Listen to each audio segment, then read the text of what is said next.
세계적으로 아주 유명한 두뇌 기업으로 IBM이라는 회사가 있는데요. 그 IBM 창설자가 토마스 왓슨이라는 사람이래요. 근데 이 사람이 그 회사의 창업기 때 사무실의 모든 벽마다 생각하라고 think라는 단어를 다 부착해 놓았다 그럽니다. 그리고 회사가 위기를 맞을 때마다 이 사람이 그 사원들에게 무슨 말을 하냐 그러면, 여러분, 우리의 문제는 어떤 문제냐 그러면, 우리가 좀 더 깊이 분명하게 생각하지 않기 때문에 이런 문제가 발생합니다 라고 연설을 했고, 그리고 반대로 회사의 아주 번영기 때에는 우리는 지금 우리의 생각의 대가를 받고 있는 것입니다 라고 얘기를 했다고 합니다. 다시 말해서 오늘 우리 삶의 대부분의 삶의 결과는 우리가 어떻게 생각하며 살아가는가 하는 이 생각과 사고의 결과라고 이야기하는 것입니다. 다시 말해서 이 말은 오늘 우리의 생각이 오늘 이런 현상과 상황 속에서 어디를 향해 흐르고 있는지, 그 생각과 사상의 흐름에 따라서 우리 삶이 이끌려가는 거예요. 우리가 어떻게 생각하고 어떤 사상을 받아들이는가에 따라서. 그래서 성경 로마서 12장 3절에 보면 이 바울은 오늘 이런 시대를 살아가고 있는 우리들에게 아주 의미심장한 이런 말씀을 남겼습니다. 같이 한번 읽어보겠습니다. 시작. 너희는 이 세대를 본받지 말고 오직 마음을 새롭게 함으로 변화를 받아 하나님의 선하시고 기뻐하시고 온전하신 뜻이 무엇인지 분별하도록 하라. 내게 주신 은혜로 말미암아 너희 중 각 사람에게 말하노니 마땅히 생각할 그 이상의 생각을 품지 말고 오직 하나님께서 각 사람에게 나눠주신 믿음의 분량대로 지혜를 생각하라. 네, 지혜롭게 생각하라. 이 세대를 본받지 말고 너희는 오직 마음을 새롭게 함으로 변화를 받아 하나님의 선하시고 기뻐하시고 온전하신 뜻이 무엇인지 분별하도록 하라. 내게 주신 은혜로 말미암아 너희 중 각 사람에게 말하노니 마땅히 생각할 그 이상의 생각을 품지 말고, 다시 말해 하나님이 우리에게 주신 그 말씀을 넘어선 부분까지 생각하지 말고 말씀을 따라서 신중하게 오직 하나님이 각 사람에게 나눠주신 믿음의 분량에 따라서 지혜롭게 생각하라고 하는 겁니다. 이 본문에서 바울은 오늘 우리가 이 시대를 어떻게 살아가야 한다? 지혜롭게 생각하며 살아가야 한다는 거예요. 근데 무엇을 지혜롭게 생각해야 하는가 하면, 다시 반복하지만 이 시대를, 이 세대를 본받지 않기 위해서 오직 마음을 새롭게 함으로 변화를 받아서 하나님의 선하시고 기뻐하시고 온전하신 뜻인지 분별하기 위해서 말씀과 기도를 통해서 지혜롭고 신중하게 생각하고 판단하면서 오늘 우리의 삶을 살아가야 한다고 말하고 있는 것입니다. 왜냐하면 지금 이 말세를 만난 이 세상은 어디로 흘러갈지 알 수 없는 아주 혼탁하고 혼동스러운 세상이기 때문에 그렇습니다. 생각하지 않고 살아가면 그냥 끌려가는 거예요. 그래서 이 세상에서 우리는 이 시대를 살아갈 분명하고 정확한 성경적인 답을 찾기 위해서 고민하며 생각해야 되는데, 그 이유는 이 시대를 거스르면서, 이 세대를 본받지 않는다는 건 이 시대를 거스르며 오직 마음을 새롭게 함으로 변화를 받아 하나님의 선하시고 기뻐하시고 온전하신 뜻을 추구하면서 이 시대를 이끌어야 하는 이 마지막 하나님의 충성된 남은 무리가 바로 오늘 우리들이기 때문에 그렇습니다.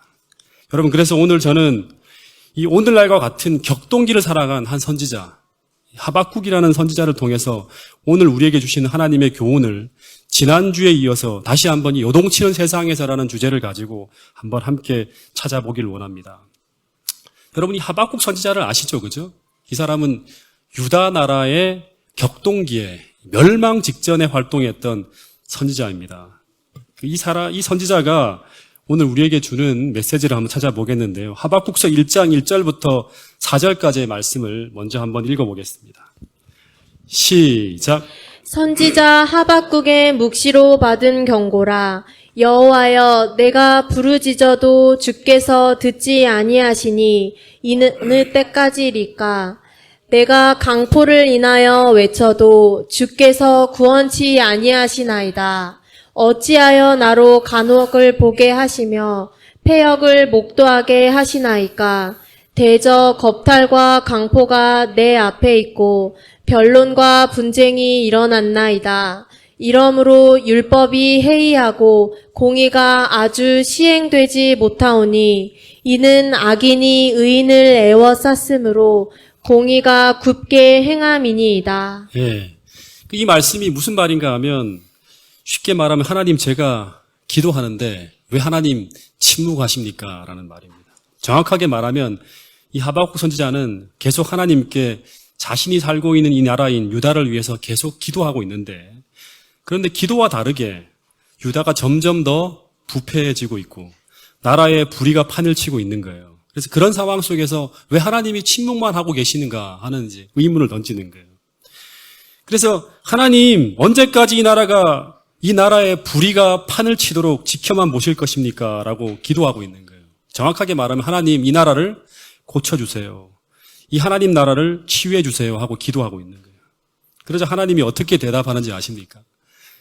그 하박국서 1장 5절, 6절부터 11절까지 이 내용을 읽지 않겠습니다. 이렇게 응답했다 그럽니다. 이 긴 내용을 쉽게 풀면 이런 말입니다. 하나님께서는 나는 방관하지 않는다고. 너의 기도는 응답되고 있다고 하는 거예요. 그러면서 하시는 말씀이 뭐냐 그러면 내가 이제 기다리고 기다리다가 이제 한 가지 일을 행할 건데 그 일은 바로 내가 너의 기도에 응답해서 바벨론이라는 한 사납고 광포한 한 나라를 일으켜서 이 불의에 빠진 유다 나라를 먼저 쳐서 멸망시키겠다고 하는 거예요. 이 말을 들었을 때 이 하박국 선지자는 어땠을까요? 아주 끔찍했겠죠. 너무나 놀랐을 겁니다. 분명히 이 하박국 선지자는 어떤 기도를 했냐 그러면 하나님이 부패한 유대 나라를 단지 치유해달라고 했는데 그렇게 기도했는데 하나님은 이 바벨론이라는 더 악하고 불의한 나라를 일으켜서 유대 나라를 치겠다고 하는 거예요. 이 상황은 하박국이 원한 상황이 아닙니다. 근데 여러분 우리도 이럴 때가 있죠. 우리가 어떤 선한 일을 기대하면서 하나님께 기도하는데 그런데 그 하나님의 응답이 내가 기대한 응답이 아니라 전혀 뜻밖의 말도 안 되는 것과 같은 상황으로 우리의 기도 응답이 이르러 올 때가 있다는 것입니다. 다시 말해서 기도를 해서 하나님께서 역사하기는 하시는데 그래서 내 삶에 어떤 변화를 가져오시긴 하는데 그런데 그 과정에서 벌어지는 일들은 내가 전혀 바라지도 않았고 전혀 소망하지도 않았던 너무나 놀라운 일들이 벌어지게 되는 때가 있다는 거예요. 근데 분명한 것은 뭐냐 그러면 그 과정에서 벌어지는 일들로 인해서 내 삶에 하나님께서 기대하시는 변화가 일어나기 시작한다는 사실이에요. 예.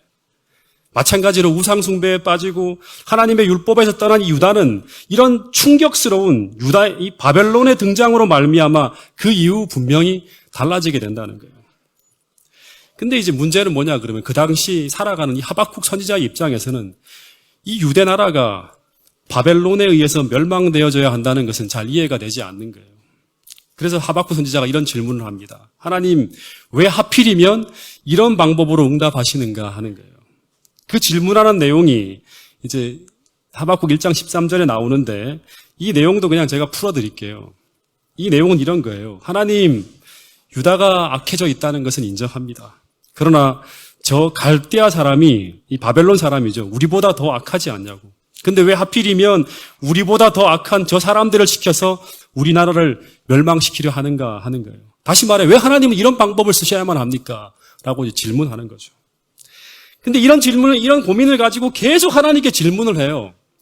근데 이 의문이 풀리지 않아요. 하나님의 응답이 지체되어지는 듯한 한 시간이 쭉 흘러갑니다.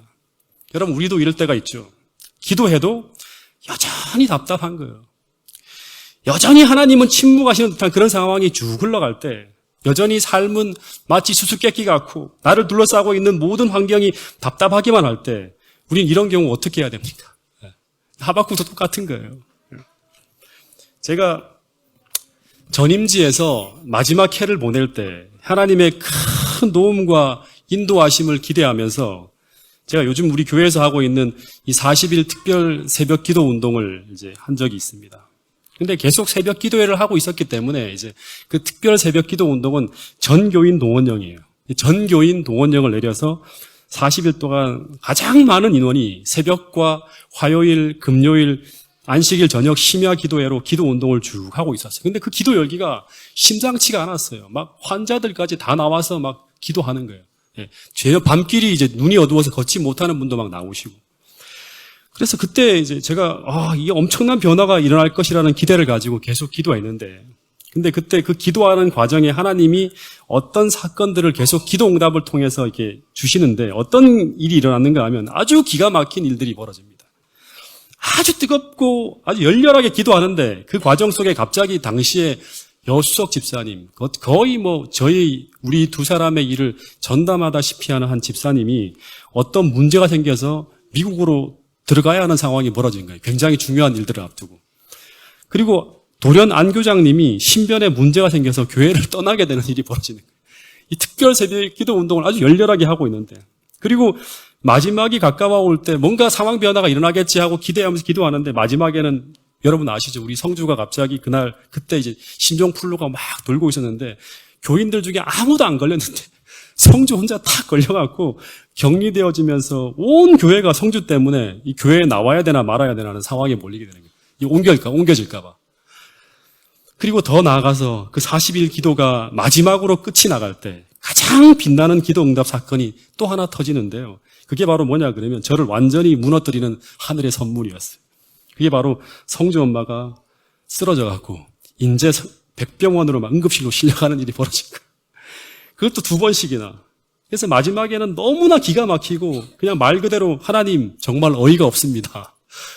40일 동안 이렇게 기도했는데 이게 기도 응답입니까? 라는 이런 한탄밖에 안 나오는 거예요.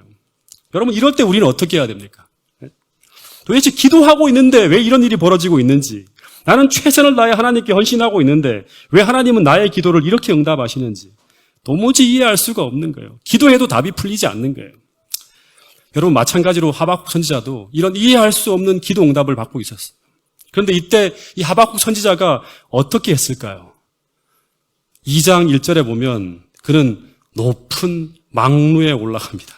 망대기로 올라가는 거예요. 거기서 하나님이 내게 무엇이라고 말씀하시는지 내가 기다리겠다고 하면서 이제 그 사이에 서 있는 장면이 나옵니다. 같이 읽어보겠습니다. 하박국 2장 1절입니다. 시작.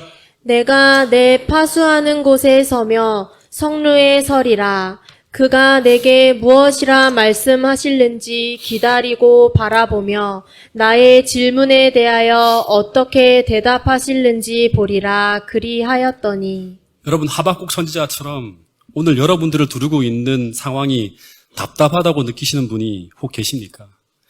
왜 이런 이해할 수 없는 사건들이 벌어지는지 이해하기 어려운 상황이 여러분의 삶에 혹 도래할 때가 있습니까? 그렇다면 그 자리에 계시지 말고 하박국처럼 높은 파수대 위로 올라가시길 바랍니다. 다시 말해서 땅의 낮은 곳에서 내 앞에 답답한 환경에만 갇혀있지 말고, 다시 말해 내 코앞의 상황만 바라보면서 답답해하는 것이 아니라 사방이 훤히 내다보이는 곳, 하나님의 시야로 멀리까지 볼 수 있는 믿음의 높은 곳으로 올라가야 한다는 말입니다. 그 높은 곳에서 내가 처한 현재의 형편을 믿음으로, 하나님의 관점으로 내 현재에 처한 형편을 내다볼 수 있을 때 우리는 하나님을 기다릴 수가 있어요. 그리고 거기서 그 믿음이 있는 그 높은 곳에서 하나님을 기다려야 한다는 거예요. 그러면 분명히 언젠가는 그 이유를 속 시원하게 납득하게 되는 그런 날이 분명히 오게 된다고 성경은 말하고 있습니다. 여러분, 이 침례 요한이 어떤 사람이었냐 그러면 우리가 잘 아는 것처럼 정말 기도하면서 성실하게 살아가는 훌륭한 선지자였어요. 근데 이 침례 요한이 생애 마지막에 옥중에서 아주 깊은 고민에 빠지게 됩니다. 하박국처럼. 그는 평생 기도하면서 이 개혁의 날성검을 꺼내서 이스라엘 전체를 하나님의 뜻 가운데 인도하기 위해서 최선을 다해 살았던 사람입니다. 다시 말해서 메시아가 도래하면 새로 세워질 그 정의로운 하나님 나라를 위해서 지위 고하를 막론하고 죄를 책망하면서 그리스도 앞에 굴복시키는 일을 했던 사람이에요. 그리고 성공적으로 그 일을 이끌어갔던 사람이에요. 그러다가 당시 불의의 정점에 서 있었던 당시 왕인 헤롯을 탄핵하게 되죠. 근데 그 일로 인해서 그는 감옥에 갇히게 됩니다. 근데 처음에는 아마 이 침례 요한은 절대 자신이 감옥에서 갇혀 죽을 것이라고는 상상하지 않았을 거예요. 왜냐하면 당시 그는 민중들의 지지를 받고 있었고, 그리고 메시아가 이미 도래했어요. 출애했어요.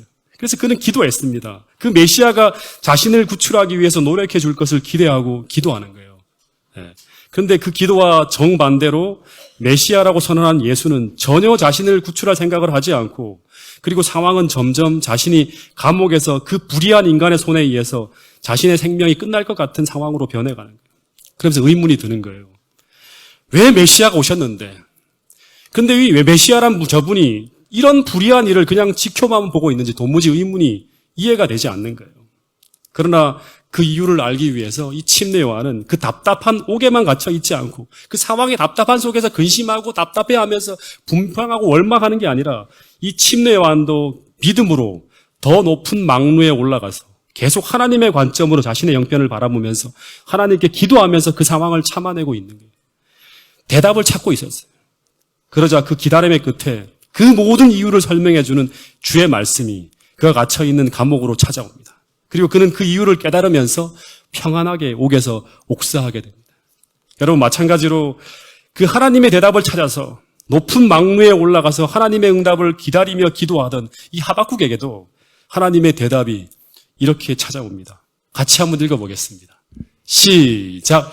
여호와께서 내게 대답하여 가라사대 너는 이 묵시를 기록하여 판에 명백히 새기되 달려가면서도 읽을 수 있게 하라. 이 묵시는 정한 때가 있나니 그 종말이 속히 이르겠고 결코 거짓되지 아니하리라. 비록 더딜지라도 기다리라. 지체되지 않고 정령 응하리라. 예. 우리가 믿음으로 높은 망루에 올라가서 하나님께 기도하면서 하나님께 여러 가지로 우리의 의문들을 묻고 있을 때 하나님께서는 한 가지가 아니라 여러 가지 방법으로 우리가 찾고 있는 물음에 대한 해답을 주십니다. 그런데 성경에 가장 많이 나타나는 방법이 어떤 방법이냐 그러면 어떤 추상적이거나 주관적이거나 어떤 감정적인 어떤 느낌이 아니라 분명한 하나님의 말씀을 통해서 응답하신다고 하는 거예요. 저에게도 그 고통스러운 40일 기도 응답이 찾아옵니다. 왜 하나님 제게 그렇게 응답하셨는지 제가 계속 기도하면서 말씀을 펼치면서 이 망루에서 믿음으로 하나님을 기다리고 있을 때 하나님께서 하박국에게 분명하게 말씀을 주셨던 것처럼 제게도 성경을 펼칠 때마다요 계속 말씀으로 제 상황에 대해 설명을 해주는 거예요. 왜 이런 사건들이 제게 이르러 왔는지 그 사건을 통해서 제게 가르치고자 하셨던 것이 무엇인지 계속 가르쳐 주셨어요. 그리고 그 가르침이 끝난 후에 그 후 40일 기도를 통해서 우리가 진짜 기도하며 소망하던 모든 일들이 이루어지는 걸 볼 수 있었어요. 그러니까 우리가 기도하던 그 영혼들이 다 교회 안으로 들어오게 되고요. 그리고 우리가 진짜 40일 기도를 통해서 우리가 기도했던 그 모든 기도의 제목들이, 그 모든 내용들이 다 이루어지는 걸 우리가 보게 되면서 어떤 것을 깨닫게 되었는가 하면 기도를 통해서 우리가 진짜 궁극적으로 바라던 것은 궁극적으로 다 이루어지는데 그러나 그 과정은 우리가 전혀 예상도 하지 못했던 기가 막힌 과정을 통해서 이루어질 수도 있구나 하는 걸 우리가 배우게 되었다는 거예요. 여러분, 당시에 하박국 선지자는 유다 나라가 정결케 되고 하나님께로 돌아오는 것을 놓고 기도했어요. 그래서 하나님이 그 하박국 선지자에게 말씀을 주시는데요. 이제 이게 이런 과정을 통해서 그 뜻이 이루어질 것이다라는 얘기를 하는 거예요. 그러면서 첫 번째는 어떤 얘기를 하냐 그러면 말씀을 주시면서 이 말씀을 달려가면서도 읽을 수 있도록 판에 기록하라 그럽니다. 그러면서 하시는 말씀이 뭐냐 그러면 이 말씀은 분명히 정한 때, 하나님이 정한 때에 이루어진다고 하는 거예요. 근데 그 예언이 뭘까요? 분명히 이루어진다고 하는 그 예언이 뭘까요? 유다의 멸망입니다. 유다의 멸망. 그래서 유다의 멸망은 반드시 속히 이를 것이라고, 결코 거짓되지 않고 이루어질 것이라고, 비록 더딜지라도 지체되지 않고 분명하게 이루어진다고 몇 번에 걸쳐서 말씀하시는 거예요. 왜냐하면 하박국은 이걸 바라지 않습니다. 유다 민족들도 바라지 않아요. 그렇게 이루어지지 않는다고 믿고 나가려고 하는 거예요. 말씀하신다 하더라도. 근데 주님은 분명히 3번, 4번에 걸쳐서 분명히 유다는 망할 거다. 그리고 이걸 받아들여라. 그리고 이 하나님 뜻대로 준비하며 나가라고 하는 거예요. 하나님이 이 예언은 반드시 거짓되지 않고 이루어진다고 하시는 거예요. 그러면서 이 말씀을 받아서 서판에 기록하라고, 달려가면서도 읽을 수 있게, 어떤 상황에서 이 말씀이 이루어진다는 걸 기억하고 이 예언대로 준비하며 살아가라고 말하고 있는 거예요. 근데 이 말씀을 받을 때 아마 하박국은 거의 절망적이었을 거예요. 성소가 무너지고 나라가 짓밟힐 때 얼마나 고통스러운 일들이 나라에 벌어질 거를 생각하면서 아마 창자가 떨리는 듯한 어떤 두려움을 느꼈을 거예요. 어떻게 이걸 감당할 수 있지? 그러면서 드는 고민이 또 하나가 뭐냐 그러면 이렇게 멸망으로 흘러가는 이 희망 없는 나라에서 나는 이제 어떻게 살아가야 되는가? 이런 고민을 하는 거예요. 그 고민에 대한 대답이 바로 뭐냐 그러면 4절입니다. 같이 읽어보겠습니다. 시작. 여호와께서 내게 대답하여 가라사대 너는 이 묵시를 기록하여 판에 명백히 새기되. 죄송합니다. 이게 4절입니다. 하나 더 지나가게 돼요. 4절. 자, 읽어보겠습니다. 시작. 보라, 그의 마음은 교만하며 그 속에서 정직하지 못하나 의인은 그의 믿음으로 말미암아 살리라. 여러분, 보라, 그의 마음은 교만하며 그 속에 정직하지 못하나 의인은 그의 믿음으로 말미암아 살리라. 이게 어떤 말씀인가 하면 이 말씀은 하박국에게 하나님 이런 말씀을 하는 거예요. 이 시대의 모든 사람들의 마음이 교만하고 정직하지 못하고 부패하고 다 썩어 있다. 더군다나 바벨론 사람들은 더 교만하고 더 정직하지 못하고 더 포악한 사람들이죠. 그렇죠? 그래서 어디를 가나 온통 세상에 불의한 일이 터지고 정의가 뒤로 물러가고 하나님의 율법이 시행되지 못하는 일들이 이 나라 모든 곳에서 지금 벌어지고 있고 그리고 앞으로도 그러한 일들이 벌어질 것이라고 얘기하는 거예요. 그러나 그 속에 살아가는 너는 어떻게 살아가야 하는가 하면 너가 하나님을 향한 믿음이 있는 나의 백성이라면 너는 거기서 믿음으로 살아가야 한다고 하는 거예요.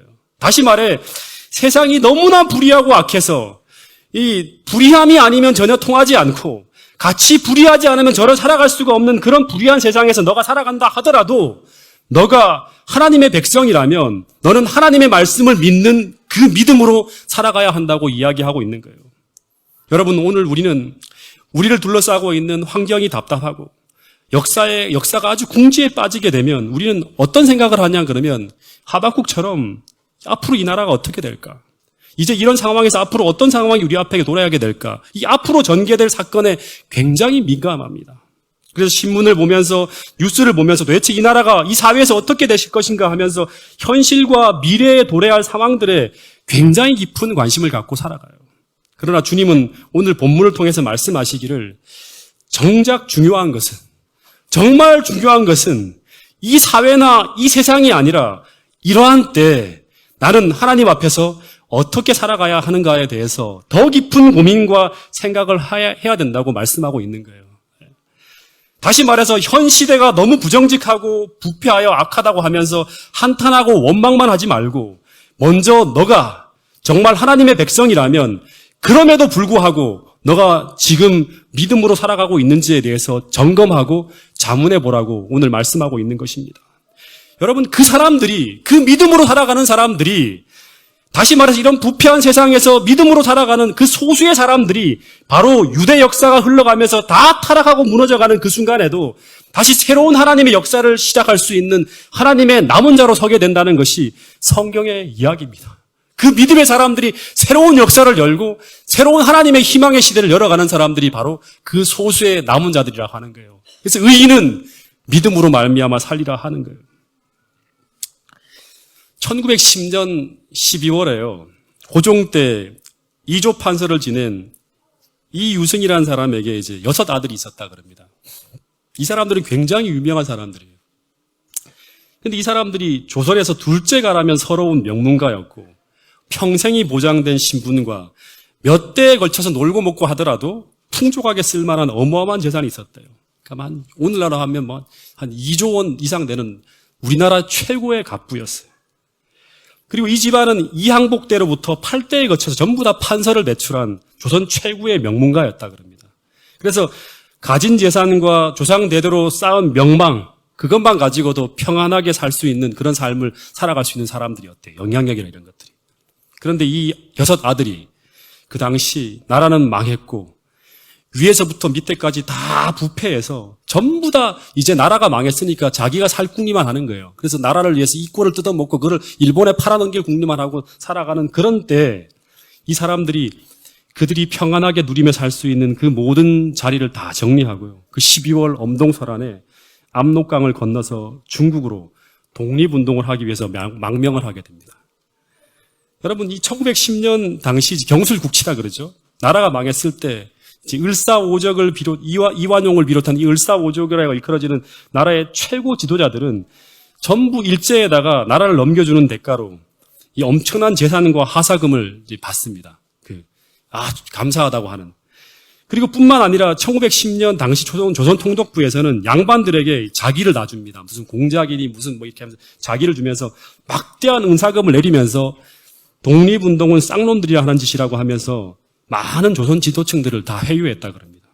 근데 실제로 이 일로 인해서 당시 많은 양반들이 이 일제가 준 자기위에서 자기와 돈에 환호하면서 나라를 다 버리고 포섭되어집니다.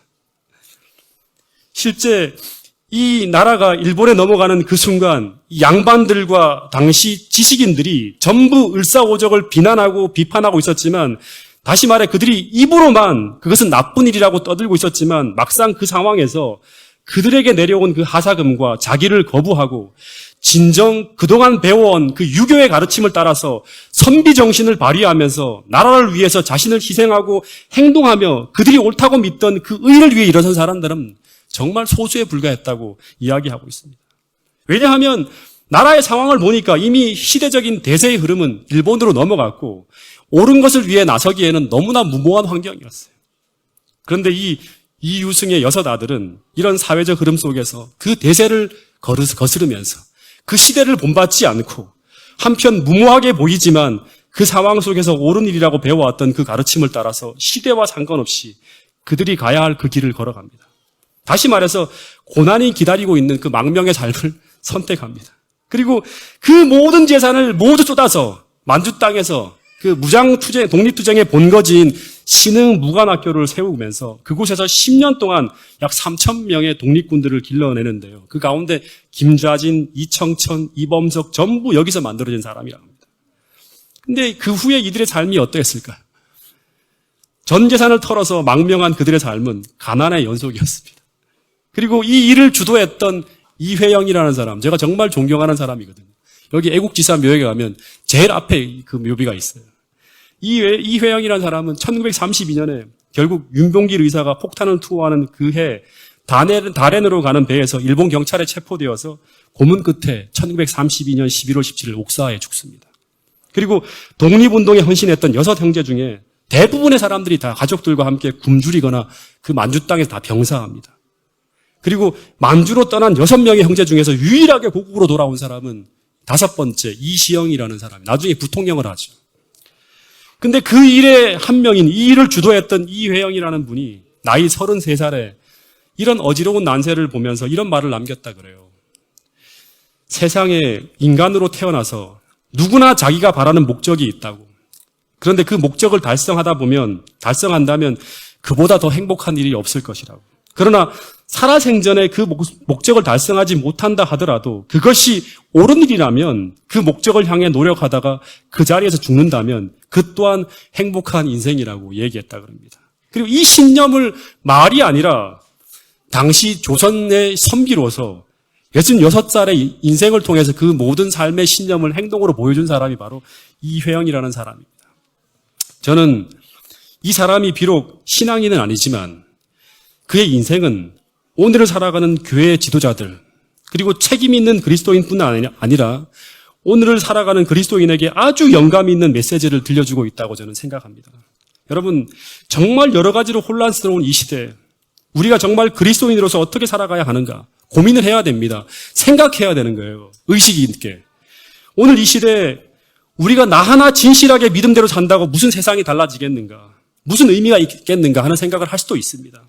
그러나 주님은 말씀하시기를 의인은 이 부패하고 부조리한 이 시대에 믿음으로 살아가야 한다고 하는 거예요. 그리고 그 믿음으로 살아가는 그 사람을 하나님은 당신의 백성으로 기억하시겠다고 하는 거예요. 그리고 그렇게 살다간 그 한 사람을 통해서 마침내 하나님은 바벨론을 심판하고 그리고 이 하박국서에 나온 것처럼 물이 바다의 덕음같이 여호와의 이름을 아는 것을 온 세상에 가득하게 하는 그 역사를 마침내 이 세상에서 이루어 가겠다고 말씀하고 있는 거예요. 그게 바로 오늘날 우리가 기다리는 재림이에요. 근데 당시 시대에도 다니엘이라는 그 한 사람, 믿음으로 살아가는 그 한 사람을 통해서 하나님은 바벨론을 심판하고 물이 바다 덮음같이 여호와의 이름을 아는 그것을 온 세상에 가득하게 하는 그 일을 이루어내시는 거예요. 여러분, 이 말씀을 쭉 들은 후에 이 하박국 선지자가 이제 마지막 기도를 하기 시작하는데 그 내용은 뭐냐 그러면 이런 엄청난 시련과 그리고 앞으로의 고통과 괴로움이 몰려온다 하더라도 결국에는 하나님의 뜻이 이루어진다는 것을 알고 하박국은 이제 믿음으로 그 모든 역사를 받아들이고 주의 뜻이 이루어지기를 바라는 그런 기도를 하기 시작합니다. 그 기도의 내용이 바로 하박국 3장 2절의 내용입니다. 같이 읽어보겠습니다. 시작. 여호와여, 내가 주께 대한 소문을 듣고 놀랐나이다. 여호와여, 주는 주의 일을 이 수년 내에 부응하게 하옵소서. 이 수년 내에 나타내시옵소서. 진노 중에라도 긍휼을 잊지 마옵소서. 예, 주님에 대한 이 이야기를 듣고 제가 놀랐다는 거예요. 바벨론에 의해서 유다가 멸망하고 수많은 사람들이 고통당하는 그 일이 얼마나 고통스러운 일인지 몰라요. 근데 주님 그 일을 빨리 이루어내시고 그리고 주의 뜻이 주의 일을 부응케 하는 일을 제가 기대합니다 하는 거예요. 하지만 진노 중에라도 긍휼을 잊지 말고 이 나라의 백성들을 믿음으로 살아가는 사람들을 기억해달라고 하는 기도를 하는 거예요. 그런데 16절에 보면 이 바벨론에 대한 침공에 대한 모습을 생각하면서 창자가 흔들리고 입술이 떨리고 뼈가 썩는 듯한 두려움을 느낀다는 그런 기도를 합니다. 근데 마침내 그 결론이 무엇인가 하면 아시죠? 그죠? 하박국서의 너무나 유명한 성경절입니다. 같이 읽어보겠습니다. 시작. 비록 무화과 나무가 무성하지 못하며 포도나무에 열매가 없으며 감람나무에 소출이 없으며 밭에 먹을 것이 없으며 우리의 양이 없으며 외양간에 소가 없을지라도 나는 여호와로 말미암아 즐거워하며 나의 구원의 하나님으로 말미암아 기뻐하리로다. 주 여호와는 나의 힘이시라. 나의 발을 사슴과 같게 하사 나를 나의 높은 곳으로 다니게 하시리로다. 예, 여러분 이제 중요한 결론을 짓고 말씀을 드리도록 하겠습니다. 여러분 이회영 선생님의 가족처럼 이 하박국도 이 나라가 해방되어지는 것을 보지 못하고 그 과정 속에 삶을 마칩니다. 그죠? 다시 말해 하박국도 이스라엘의 해방이 이루어지는 것을 보지 못하고 어찌 보면 그 모든 것을 다 잃어버리고 나라가 더 암울한 상황 속에 들어가는 과정을 보면서 그의 인생이 끝이 납니다. 그러나 그는 그 약속을 바라보면서 그는 믿음으로 끝까지 살아가는 거예요. 의인은 믿음으로 말미암아 살리라. 이 서판에 기록된 것을 알리면서 끝까지 믿음으로 사는 거예요. 다시 말해 그 과정 속에서 모든 것이 다 사라지는 상황을 보면서도 그는 여호와를 인하여 기뻐하면서 승리의 노래를 부르는 거예요. 가장 암울한 상황 속에서. 네. 여러분 오늘 우리 모두 현 상황이 아니라 언제나 말씀을 통해 들려주시는 그 하나님의 약속들을 더 생생하게 마음속에 담음으로 말미암아 이 혼탁하고 요동하고 부패한 세상에서 오직 의인은 믿음으로 말미암아 살리라는 이 약속대로 옳은 길을 끝까지 걸어가며 살 수 있는 여러분과 저가 될 수 있기를 간절히 바라겠습니다.